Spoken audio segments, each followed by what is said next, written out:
Hello class, today I will discuss the events that inspired David von Drill's book Triangle, The Fire That Changed America, and how this tragedy directly connects to our studies in public policy and emergency management.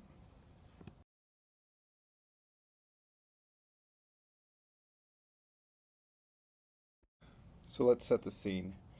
It's New York City, 1911. The world did not yet know a global war. Hundreds and thousands of immigrants were pouring into the city via Ellis Island each year with empty pockets but dreams of a better life. High society was on the rise, and the progressive era was paving the way towards the opulence of the Roaring Twenties. Controlling it all was Tammany Hall, the city's political epicenter, which ruled with an iron fist and focused heavily on concentrating power. At the docks, predatory runners and land sharks waited daily to exploit these incoming immigrants, corralling them straight into overcrowded sweatshops. This constant influx of cheap labor fueled a bloated garment industry run by greedy owners whose primary motivator was lining their own pockets.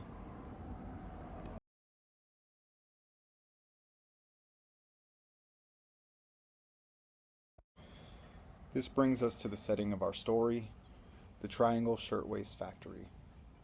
Women's blouses were called shirtwaists at the time, something I didn't know until I read the book. Located in Greenwich Village, Manhattan, this massive operation was housed on the top 3 floors of the Ash Building. Built just a decade earlier, this 10-story commercial loft was proudly touted as quote-unquote fireproof. Ironically, the structure itself survived the fire perfectly intact, but the materials and the people trapped inside did not.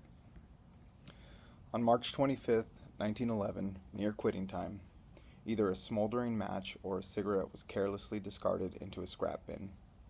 It ignited a firestorm that lasted less than 30 minutes, but resulted in the tragic loss of 146 lives.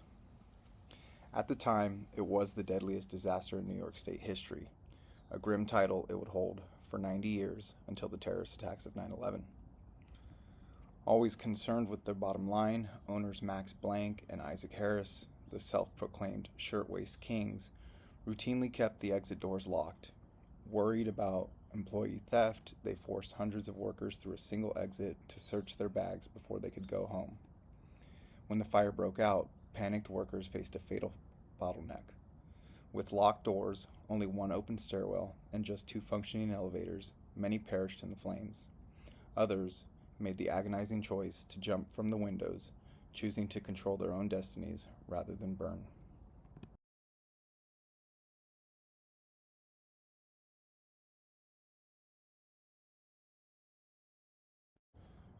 The Shirtwaist Kings were later indicted and tried for manslaughter due to their illegal practice of locking exits.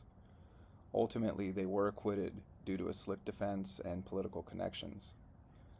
However, public outrage triggered a massive shift in how this country handles public policy and disaster mitigation. This tragedy opened a policy window.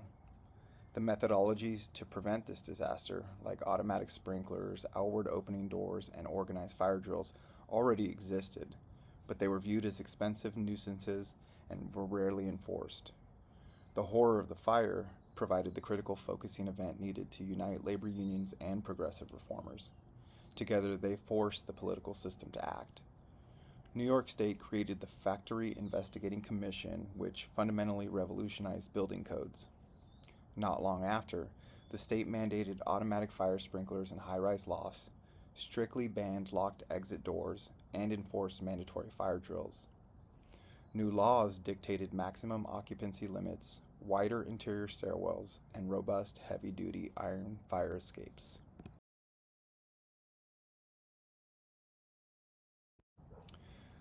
To conclude, I want to provide a brief review of the book's structural strengths and weaknesses as it relates to emergency management in our studies. For a student of policy, the book's primary weakness is its pacing. It focuses heavily on the socio-political climate before the fire and the courtroom drama of the manslaughter trial.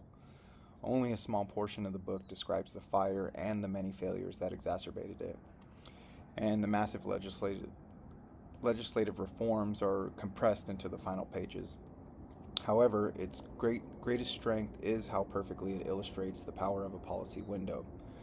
Garment fires were regular occurrences in 1911, but none had received this level of attention. Bondrell demonstrates how policy entrepreneurs like Francis Perkins stepped through this window of opportunity to drive meaningful change.